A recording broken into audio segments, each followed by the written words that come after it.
This is my question for you. One of the greatest lessons I learned in 2024 was that gratefulness and entitlement cannot coexist. You cannot be grateful for something you are entitled to. So let me ask you, are you grateful for the time you got, or are you entitled to the time you got? My buddy Brad Lee got a standing O on a recent keynote, and this is how he ended that keynote at the end of the day. It's around Christmas time, so he's telling the story about his kids, and they wanted some four-wheelers. And at the end of the day, he said, so I went out and got them the Razor four-wheelers. You know, they're awesome. Best they can get. And he woke up, the kids came out the next morning, they got their gifts, and basically they were saying, are they gas-powered, and so on and so forth. They kind of turned their nose up at him, and then it turned into, what else did we get? Right? And he said in the keynote, he was like, I kind of like, it rubbed me the wrong way. But he said the lesson that I learned from that was, think about that from God's perspective and time. You wake up, God gave you another day. Were you entitled to it, or were you grateful for it? When he gave you that other day, were you like, do I get this? Do I get that too? Or were you grateful for the gift of one more day? At the end of the day, that's what we're all here for. That's the most valuable thing that we can be given, is another day here. What's the alternative? So when it comes to your time, are you entitled to it, or are you grateful for it? Every moment that you get. Let's talk about the people. Are you grateful for your wife or husband? Or are you entitled to them? Are you grateful for your wife and kids? Or are you entitled to them? When that 3-year-old little girl won't go to bed at night, staying up all night long, and you got a busy day the next day, are you grateful for that little surprise, that gold nugget, a little time that you normally don't get in the middle of the night when she's snuggled up next to you in that bed, keeping you awake? Or are you entitled to the sleep that you didn't get, and are you going to let that ruin your next day? It's all perspective, man. Everything is perspective. Let's talk about the money. 2024 was a good year. We're still totaling some things out, right? Working with some great people on the look back of the financial year 2024. Biggest one we've ever had. So we're trending upward. That's good. But again, I told you I had so much left in the tank. Folks, some of the things we're doing here in 2025, I started dreaming about. I started manifesting 2-3 years ago, maybe even longer. The studio that I'm sitting in today, we started building it in 2020. It was completed in 2021. What we're doing in 2025 is the next chapter to what we did in 2020 and 2021. So I'm asking myself, what could I have done differently to collapse that time? To do what we're doing next. Looking back, it shouldn't have taken as long as it's taken. So what made it take so long? Well, my belief was a big part of that. The people that I was growing, let's just call it the opportunity with, weren't the right people. Sometimes you just got to get in the car and drive, man. I heard it from the pulpit not long ago that God will not steer a parked car. You got to get in, and you got to have enough faith to just start driving and know that God is going to help steer when the time is right, when you need it. Sometimes God is going to let you steer to test your faith, which is the greatest gift at the end of the day. God's given me a hand up, not a hand out. There's an old saying my dad used to say all the time, you give a man a fish, he eats for a day. You teach a man to fish, he eats for a lifetime. The lessons that God teaches us along the way from our own mistakes are the gifts, yet those are mislabeled in our own minds as the things that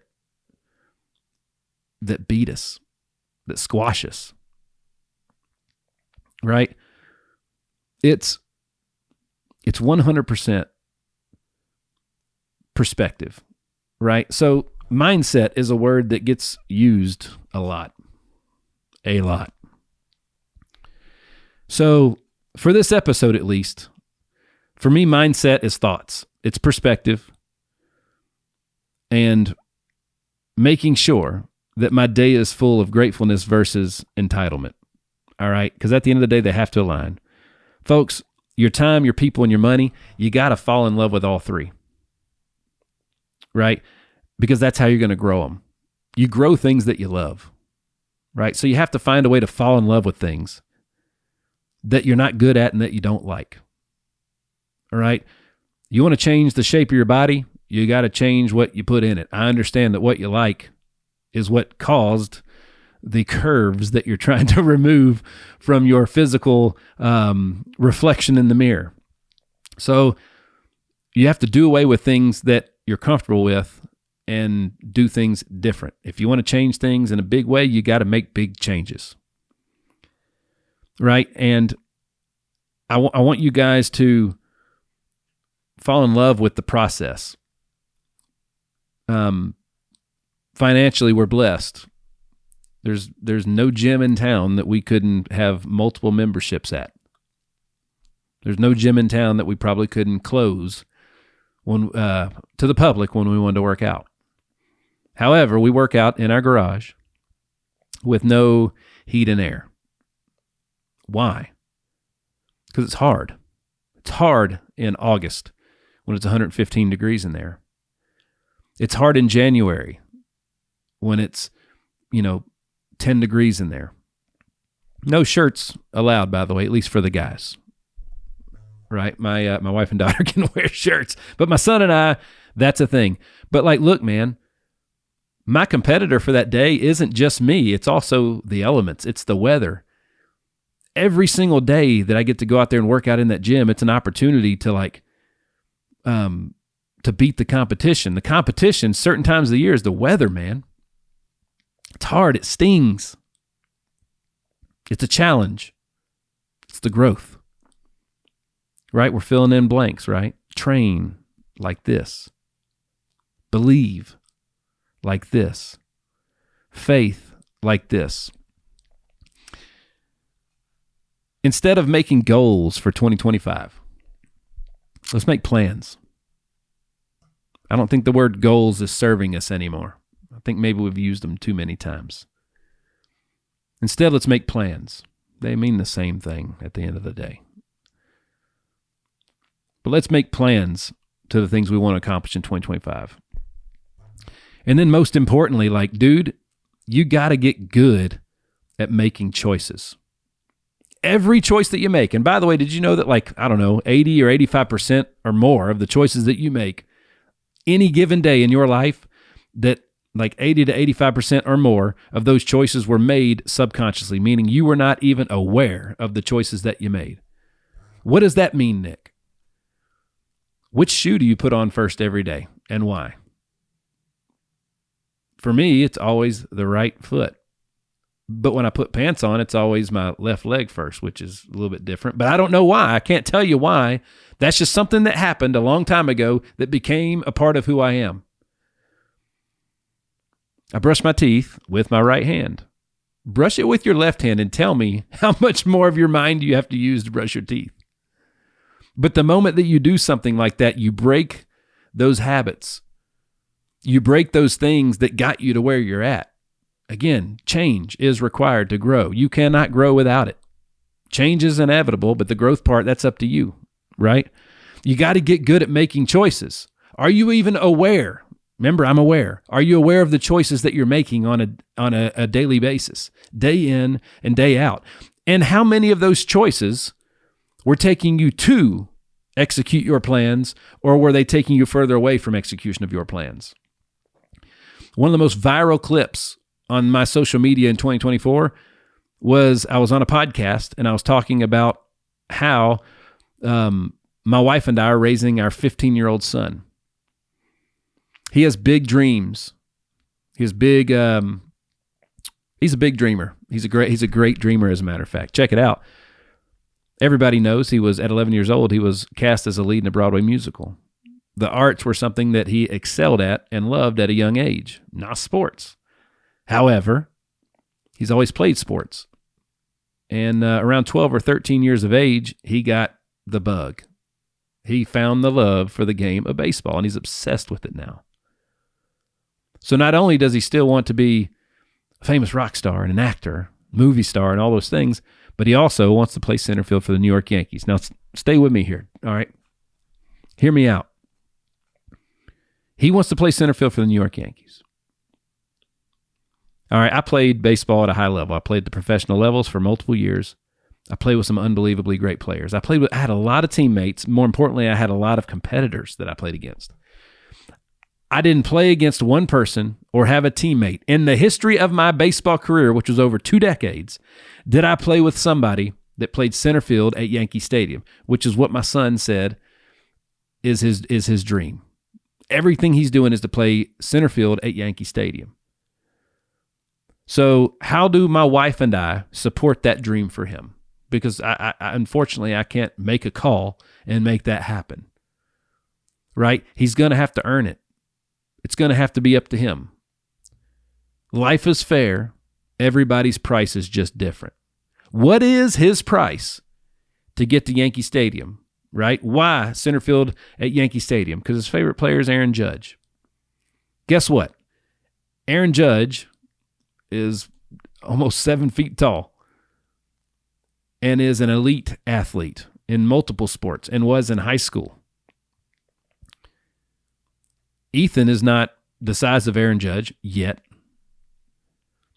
and he doesn't have the same athletic abilities Aaron Judge has yet, which means to get to the same place, his price is just different.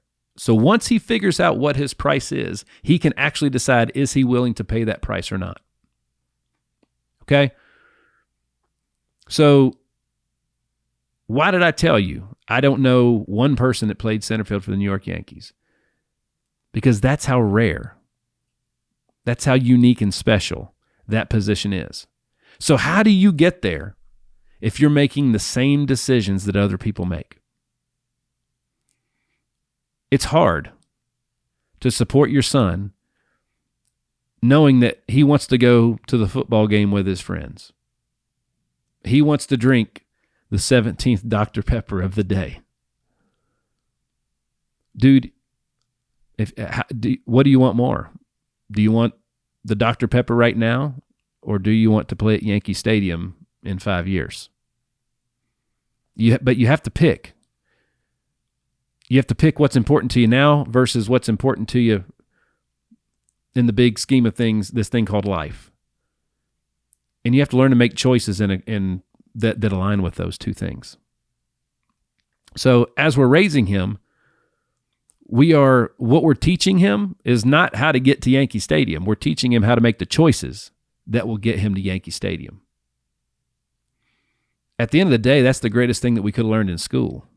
Besides some basic common things like reading, writing, math, history,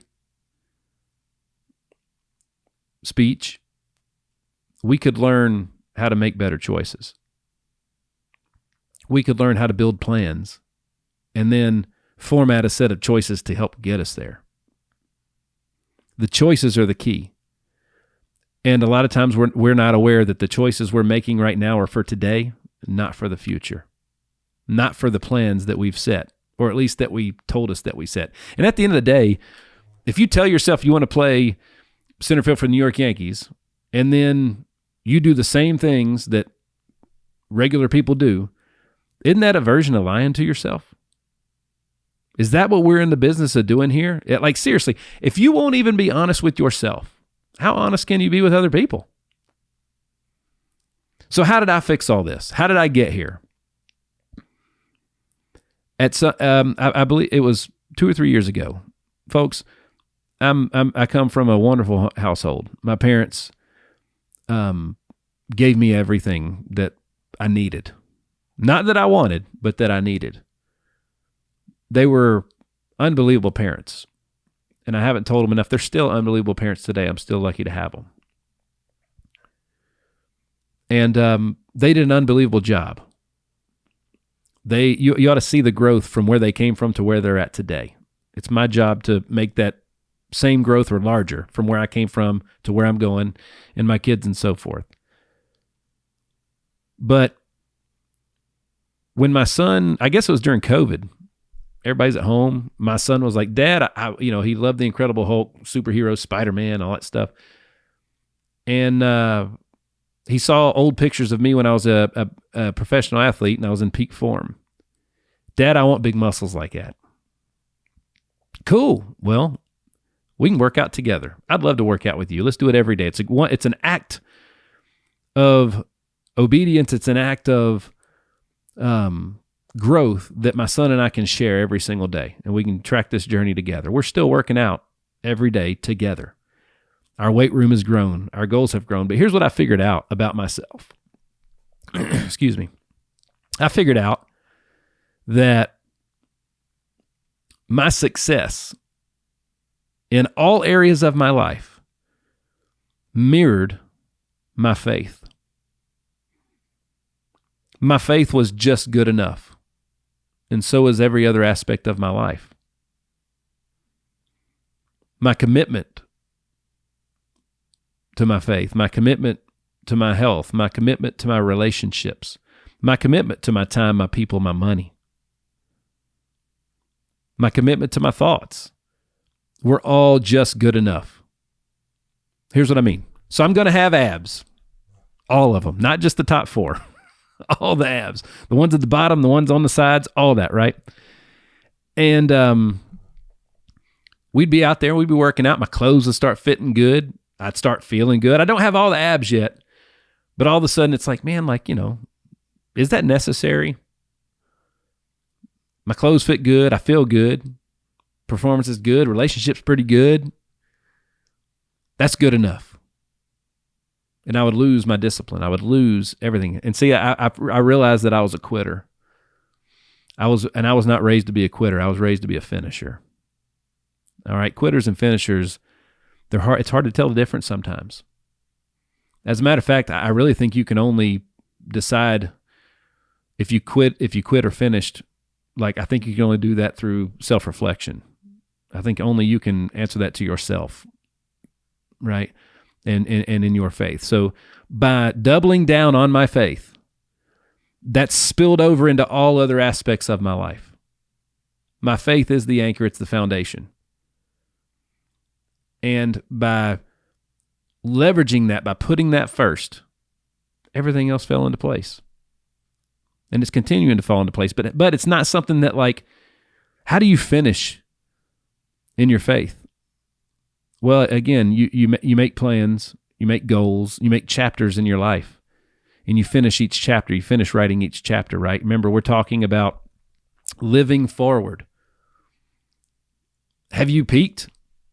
Is this the best you're going to be? Or are you going to grow?